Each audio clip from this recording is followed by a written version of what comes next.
Hi, everybody. It's Phil, and I'm back, and we're going to do a little more how to play basic videos for Empires of the Millennium. And in this video, we're going to talk about the pieces in the card. So, got the Vassal already loaded. This is the 1.0 Vassal module for the game. And there are 6 total factions or empires that are playable by players in the game. Those are the Abbasids, which are the color black, the Byzantines, which are the color purple. You've got your Fatimids, which are the color green. You have the Frankish pieces are blue. The Norse, or Northmen, or Vikings, or Normans, that kind of are an all-encompassing faction, are red. And the Umayyad dynasty is yellow. And then you will also see natural wood-colored pieces. Those are the neutral pieces. And any empire in the game can use those pieces anywhere on the map.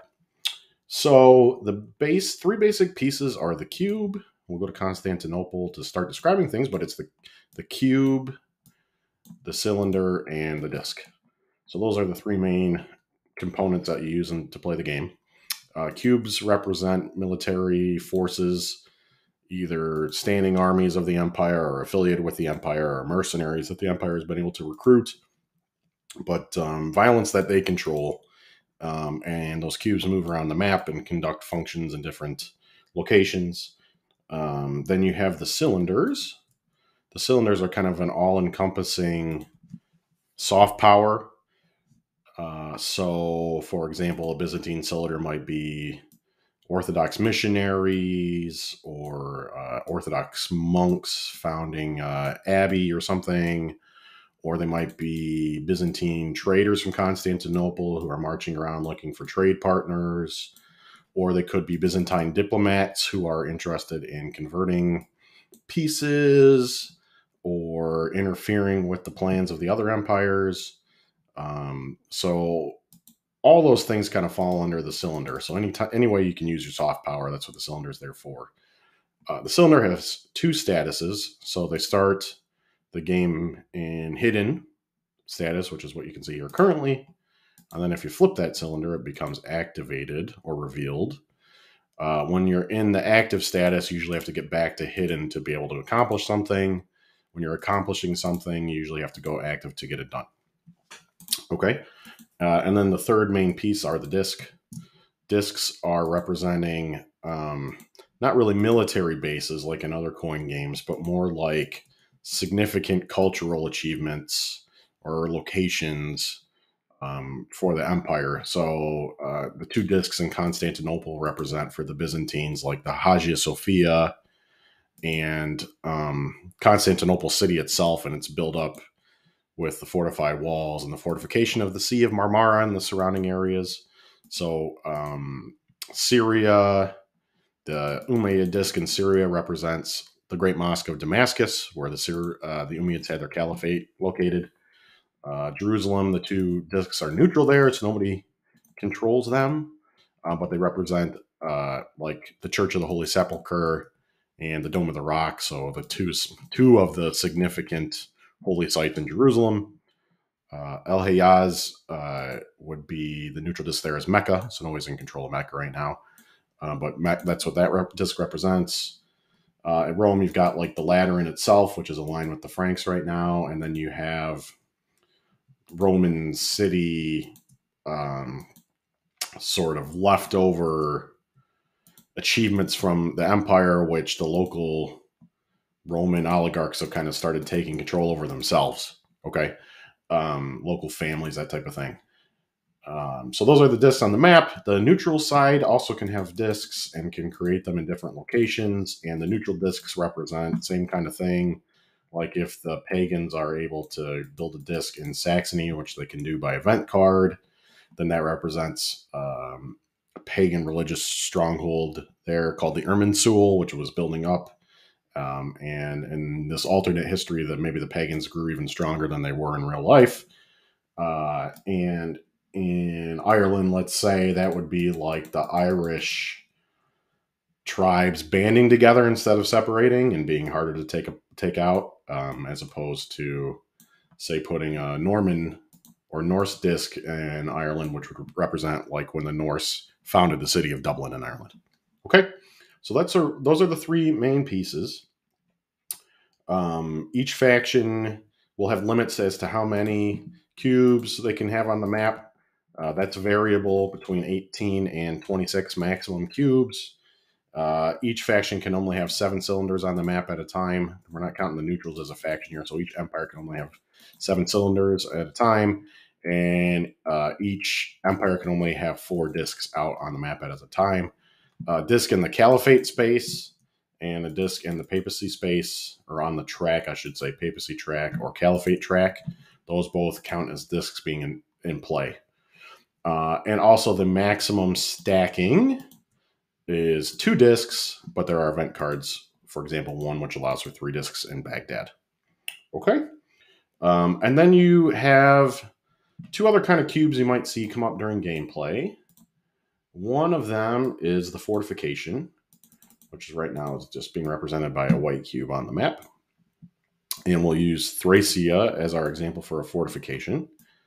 And how the fortification works is it's a physical cube placed on the map. When it's either built, later on in the game, you can build them using cylinders. At the start of the game, they only come into the game via event card play. But once that fortification is built, the cube is placed, and the cube counts in the area for control.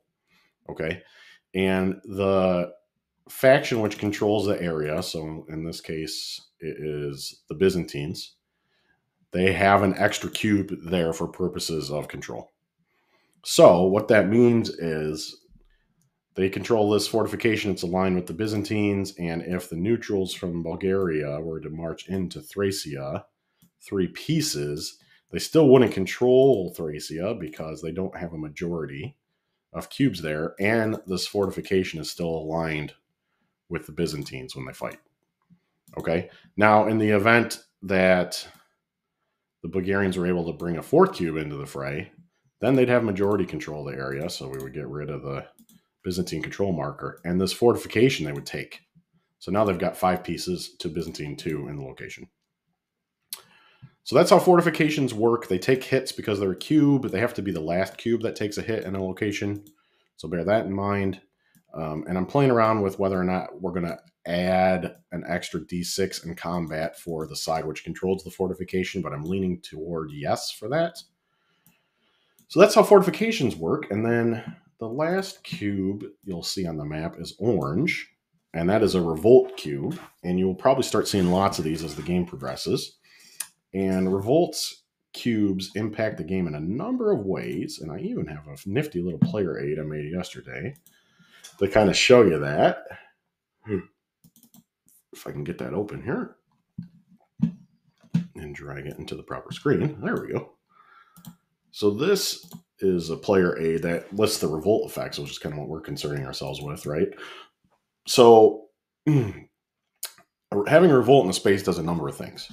Firstly, you can't muster troops in that space. Even if you can control the space, the revolter is going to prevent you from raising troops. You can't collect income from that space during the administration phase of the end of epoch round. The revolt in the space counts against control. What that means is, in this situation, let's leave the fortification there, and we added a revolt to Thracia. So now the Byzantines have 3 cubes in the space and are in control of the space. But if the neutrals march in 2, the Byzantines have lost control of the space. Because there's 3 Byzantine pieces and 3 other pieces. So the Byzantines no longer have the majority of pieces in the space. And if the neutrals were to march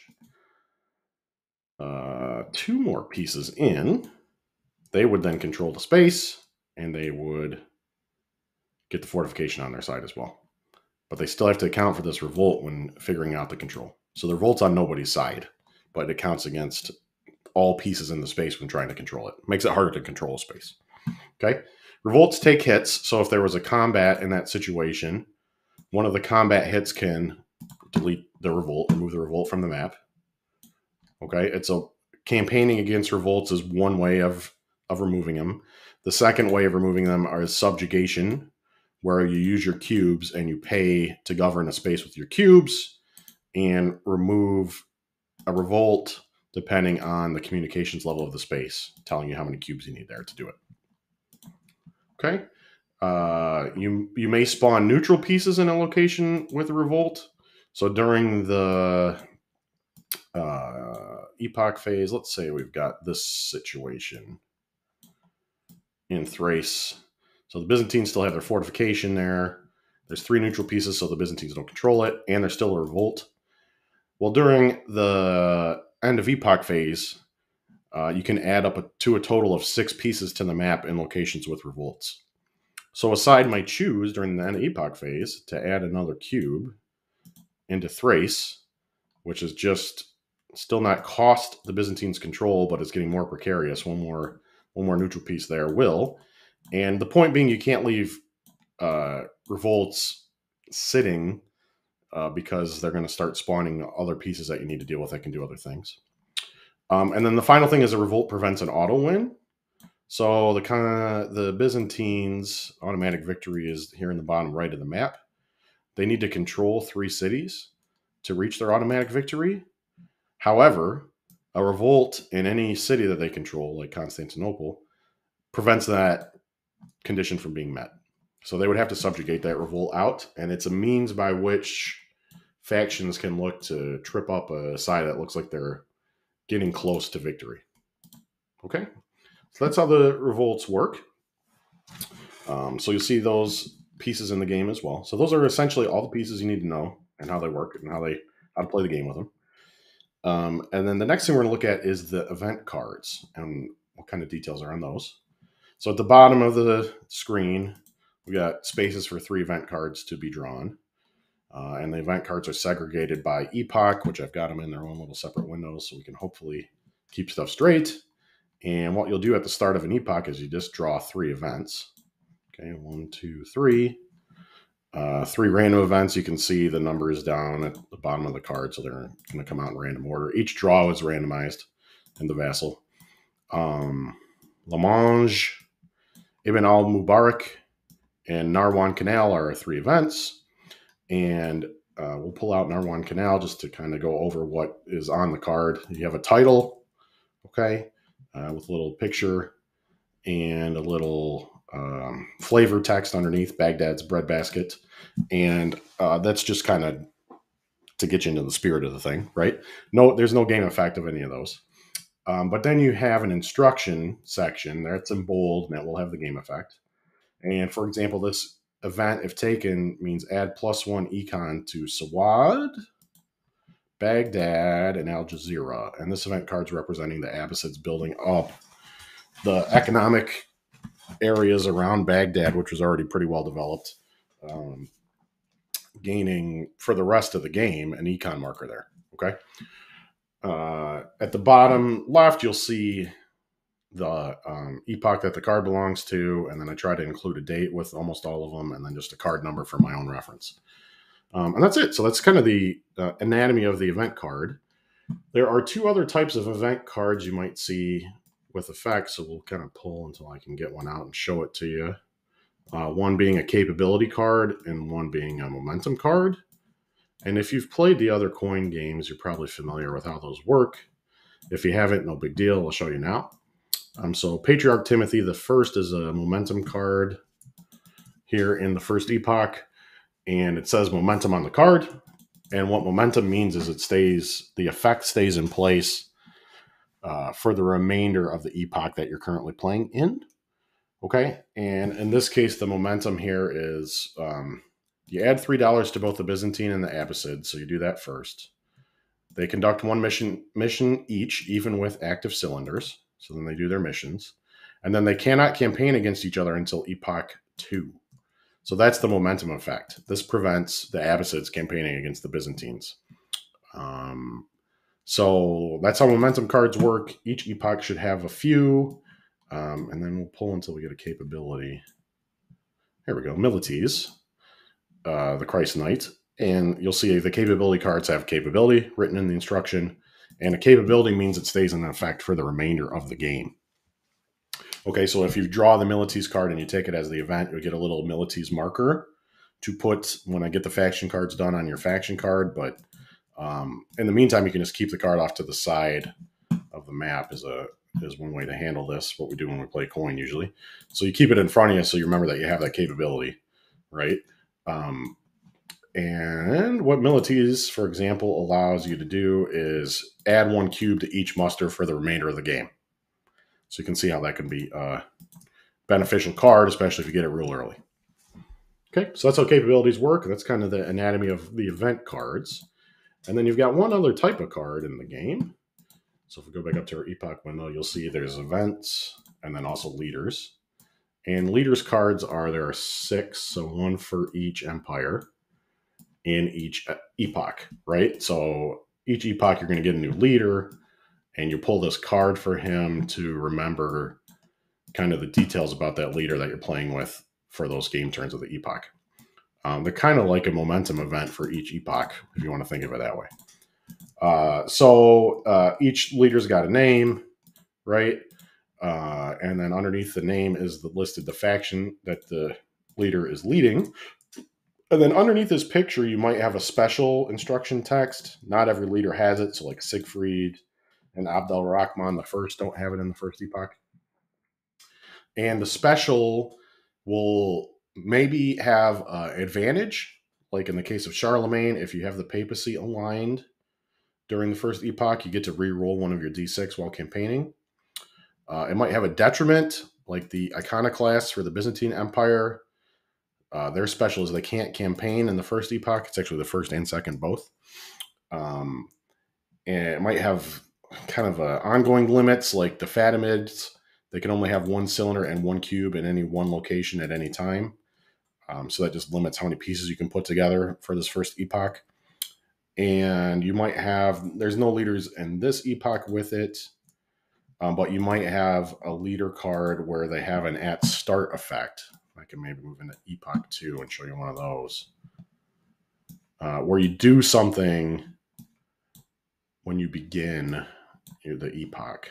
I'm trying to remember who's the first one to do it. Here we go. So in the second epoch, the Fatimids, Idris the First will be replaced by the Secret Network in epoch 2. And the Secret Network allows them to add 1 cylinder to any one Fatimid space at the start of epoch 2. So if you control space after epoch 1, you get a free cylinder to start epoch 2. Okay? Underneath the special text, if we'll go back to Charlemagne here, are the victory point goals for your faction for the epoch. What this means is if you can hit this condition during the end of epoch, by the end of epoch phase, then you score victory points down here in the victory points. Victory points are used to decide the game at the end in the event that nobody wins an automatic victory. There are generally between 4 and 6 possible victory points you can earn with each leader. The majority of them are 5. Okay? If you got everything, you should get around 40 at the end of the game. Basically, nobody's going to get around 40 at the end of the game. So Charlemagne, for example, wants the papacy aligned. So that means having the Frankish disc in alignment and the papacy track. So that's what goal they're working for. They have to control 11 or more locations or spaces. They start with 1, 2, 3, 4, 5, 6. That's a big task for them. They want Latin religion. This is actually a typo. And 14 plus, but it says 9 plus there. These are the Latin crosses, so they need to be producing more Latin crosses by using their missionaries to change religion. They want 2 or more discs on the map. The good news for them is they start with 2, because this papacy disc on the papacy track does count. So 1, 2. So they just need to maintain those, aka not lose the papacy essentially, or lose Rome. I guess it could happen too. And they want economy down here of 10 plus. Every side starts with 10 economy to start the game. So you want your income during the turn itself to match your spend, which is actually tough to do. Okay, so those are the 5 victory point goals for the Franks in this epoch. And then at the bottom of the leader card, you've got 3 different stats.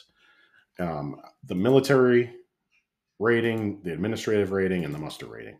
And those all impact game functions, and they change with each leader, each epoch. So Charlemagne's the strongest leader for the Franks, obviously, and his military rating is a 3. This means that when the Franks campaign with Charlemagne as their leader, they roll 3 dice, regardless of the number of cubes they campaign with. So in the event that the Franks want to march in 1 cube to Lombardy and then campaign in Lombardy, they're still going to roll 3d6 on their campaign, even though they only have 1 cube there. And that's because the number of dice you roll is based on this military rating of your leader. Neutral leaders have a 1 military rating, except for some special cases which might pop up on the map. Generally, most leaders have a 1. 2 is a good good rating. 3 is an excellent rating. Okay, so bear that in mind.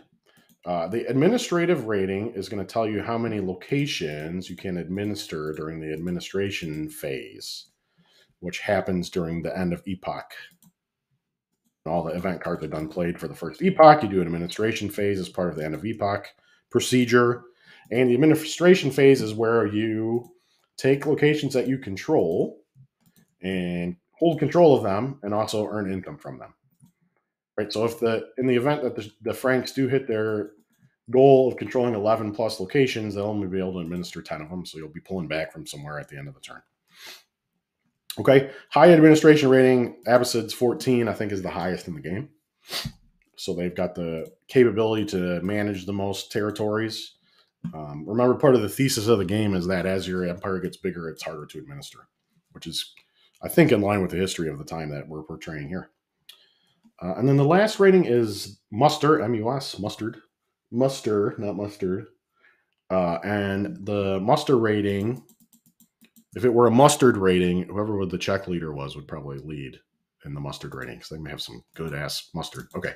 So anyway, the muster rating is 2. What the muster rating does is it tells you at a base level how many cubes you can add when you do the muster action. So your muster action is dependent on your leader card. For the Franks, because their muster rating is 2, this means that if they want to muster in Rome, for example, they get 2 cubes for Charlemagne's muster rating. And then because the Franks have a base in Rome, they can add a 3rd cube for the base. Okay, so that's how the muster works. And then because you added 3 cubes, let's say the Franks start the game with their economy at 3, and this is their first move they want to do is muster cubes. Drop 1, 2, 3, because you mustered 3 new cubes on the map. It costs you $1 each. Okay, in a nutshell, that's how the leader cards work. You get new ones each epoch. There's all kinds of fun ones. Epoch 4 in particular has some strong leaders for the majority of factions, which makes things a little crazy. Abderrahman III is the best Umayyad leader. Otto I is a pretty strong leader for the Franks. Nicephorus and Samiskis for the Byzantines have a good military rating. The Abbasids are in trouble at that point in the game. Rollo for the Norse is expanding the Norse Empire. And El-Mahdi is one of the best Fatimid leaders as well. Right? So in each epoch, these are going to change. So you'll see a lot of historical names here coming out to lead your empire. And how they interact with your pieces on the board is part of the interesting puzzle that you got to figure out as you're playing. So I'm going to cut the video here. Hopefully it's helpful. In the next video, I'm going to try and get through the sequence of play, which is this bit down here. Okay, and this will show you, well, we got these cards on the screen. How do we interact with the cards to take our turns? Okay, take care.